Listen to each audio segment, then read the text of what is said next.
The glow of flames flickered against the darkening sky, casting an eerie light across the stretch of highway. Daniel Reese, a single father of two, gripped the steering wheel of his rusted pickup truck, his mind swimming with anxiety. His kids were waiting for him at home, and he had just been fired from his warehouse job earlier that day. He could still hear his boss's words echoing in his mind. "You're a good guy, Dan, but we have to cut costs." Nothing personal, but it felt personal. Bills were overdue, his fridge was nearly empty, and Christmas was just around the corner. Lost in thought, Daniel almost didn't see the car swerving off the road ahead of him. His heart stopped when the vehicle crashed into a ditch and burst into flames. Without thinking, he slammed on the brakes and jumped out. A desperate cry pierced the smoke-filled air. A child trapped inside. "Hang on!" Daniel shouted, sprinting toward the burning wreck. The heat was intense, and thick smoke stung his eyes. He yanked open the door, coughing, and found a little boy in the back seat, his face streaked with tears. The flames crackled and grew closer. No time to think. Daniel reached in, unbuckling the boy and cradling him in his arms.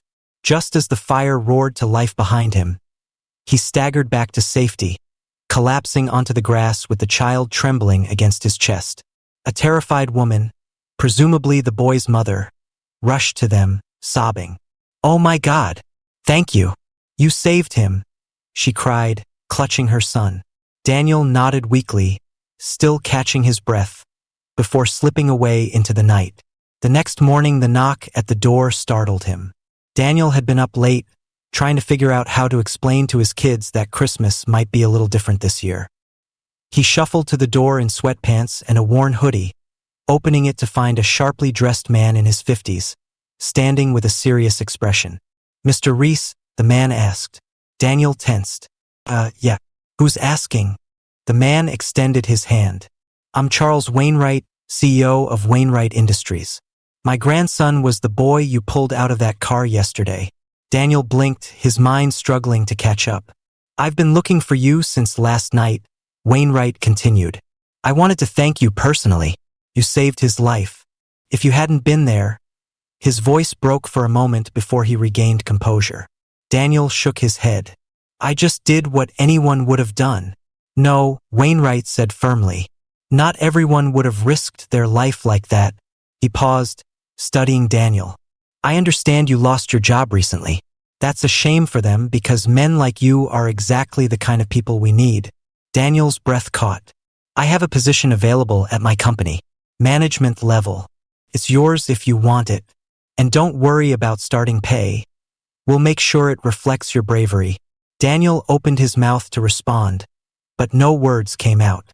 His eyes stung as the weight of his struggles seemed to lift, just a little. I don't know what to say." "Say yes," Wainwright smiled. "And if you ever need anything, my door is always open. You're part of the Wainwright family now." Resolution that afternoon, Daniel sat at the kitchen table with his kids, beaming as he shared the news. For the first time in months, hope filled their tiny home. As he watched his children's faces light up, Daniel thought back to the fire, the heat, and the fear. In that moment of chaos, he'd thought he was saving a child's life. He never imagined it would save his own.